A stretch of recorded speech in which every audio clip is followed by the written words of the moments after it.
just want to say an extraordinary weekend for the Sun Belt Conference, really off to a great start. Old Dominion got us rolling in week one with their win against Virginia Tech. Then we obviously won 7 games that weekend, and then followed up with week 2, win 10 more games, and with wins over 2 top 10 teams, and then obviously Georgia Southern over Nebraska. So App State beating Texas A&M, and then Marshall beating Notre Dame. Just an outstanding week for Sun Belt football, and it was great that we were able to showcase that on national TV in the way that we have, and really excited about game day, going to App State just to show the history and tradition and pageantry they have, and for a conference game as well. So their opponent will be Troy, so it'll be good exposure for Troy and a good exposure for conference. So great weekend for Sun Belt football, really off to a good start, and can't be more excited with how we're positioned. Thank you, Art. We'll start off with Shane. Shane, please go ahead. Hey, Keith. We've talked before about how when you were the AD at Richmond, you were the visiting team for game day at JMU, the value of that for Richmond, even as the visitors. From a conference commissioner standpoint, then can you kind of put a valuation on what it means to have a conference game between 2 Sun Belt teams on game day this week?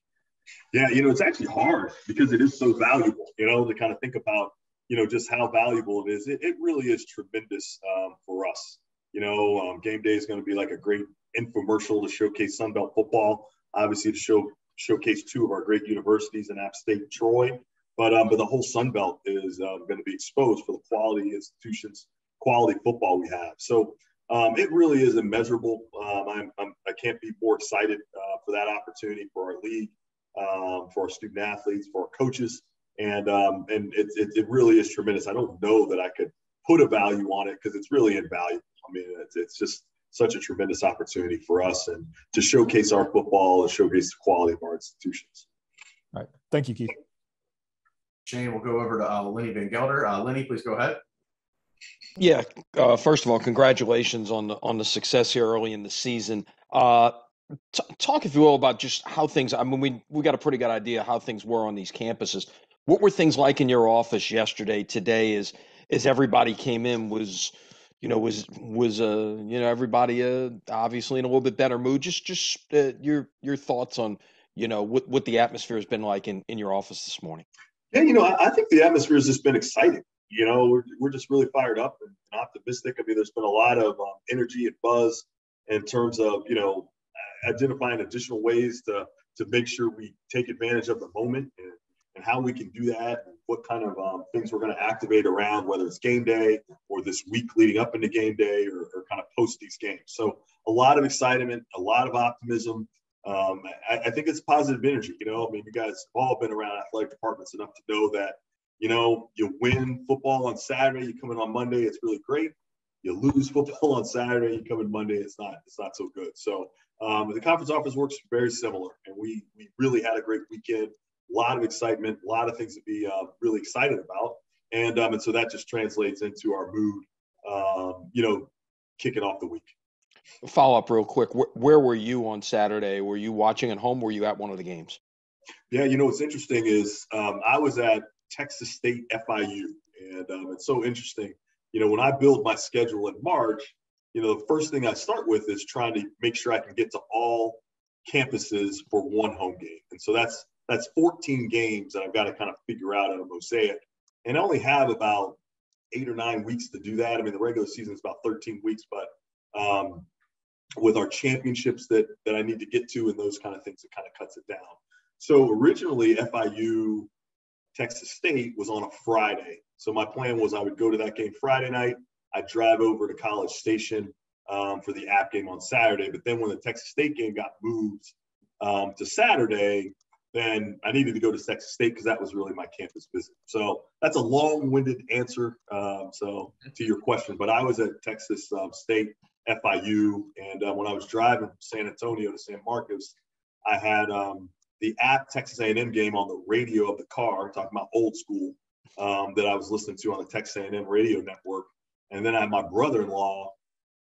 He was on the phone with me, giving me updates from Marshall and Notre Dame. So it was kind of an interesting way to take in those games. But it was with those outcomes, there was nothing that was going to kind of spoil the joy that I had with those 2 big ones. Thank you, Lenny. We'll go to Ivan Mizell. Ivan, please go ahead.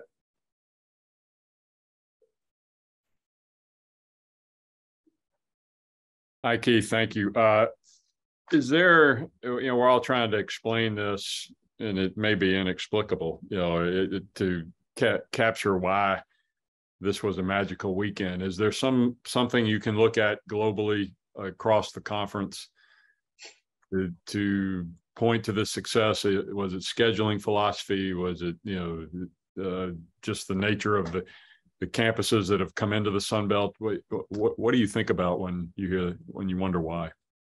Yeah, I really do think I give all the credit to our CEOs and ADs in terms of their just vision for football, the investments that they've made in football, the way that they've tried to go about kind of hiring that. So on a global perspective, I really do think it's the plan that our CEOs have had from a long time in terms of how to grow football programs and brand in this conference. And then I think obviously you got to give the credit to the coaches and student athletes who actually executed. So I think globally it's really, relative to our CEOs and ADs and their good planning, good thinking, really good approach to how they have built strong football programs. And then, to the execution, it's the coaches and the players who, we've got great players here. We've got great programs who are kind of undaunted going into storied places and places filled with winning tradition. They're really committed to going out and kind of making their own history and making their own memories. And so I think when you put all those things together, I think you can have kind of weekends like we had last week.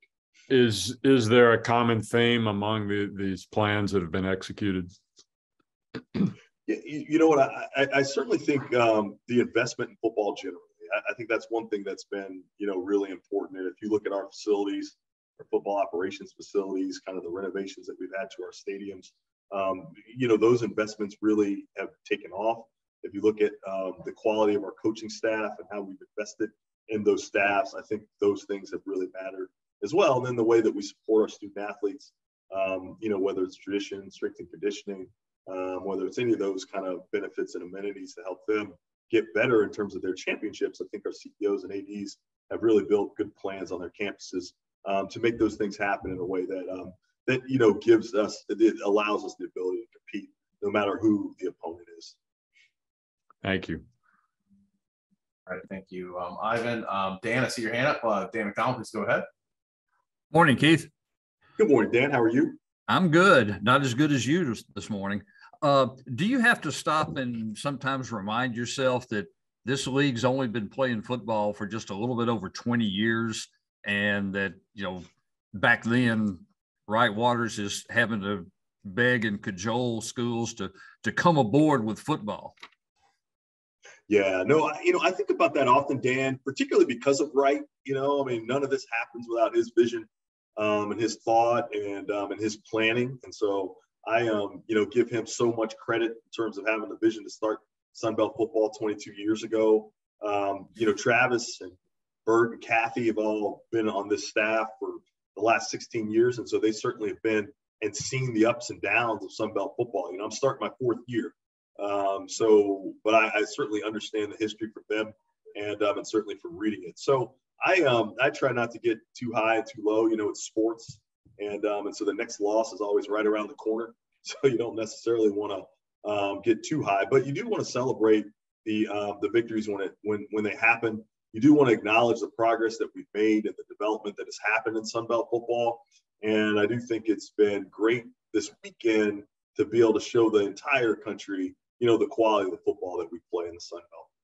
If I could ask you one more about the game day trip. This is normally the time of year that they're spotlighting intersectional rivalries and big non-conference games. You've got them not only out on one of your campuses, but you've got them on your campus for your very first conference game. This is kind of a confluence that is it's got to be really beneficial to the entire league. Absolutely. I feel so fortunate. I feel so fortunate, in terms of them going to App State this weekend, because the game is against Troy, so it's a total kind of Sun Belt, extravaganza in terms of its conference game. It's Troy, it's App.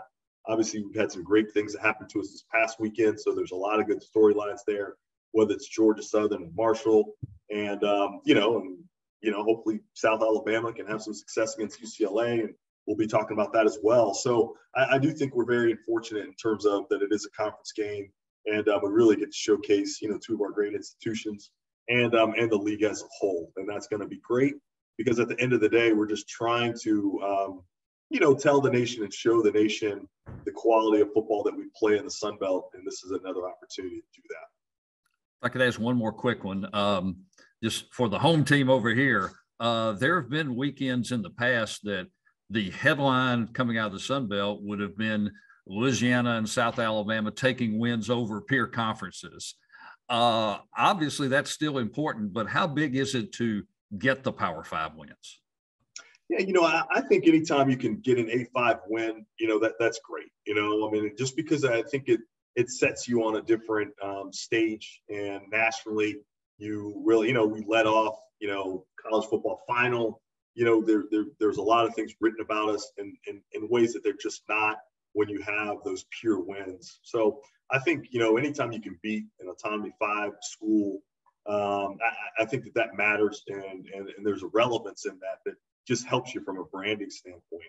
That being said, it is really important for us to take care of business against non-A5 schools as well. At the end of the day, we want to beat everyone in FBS. Anybody that we play that's an opponent on our schedule, we want to win those games. And whether that's Autonomy 5 schools or non-autonomy schools, I think we look at those the same way in terms of those are opportunities to win games and move the conference forward. That being said, there's a little more relevance nationally when you beat an A5 school, and I think that helps us from a branding standpoint and a perception standpoint.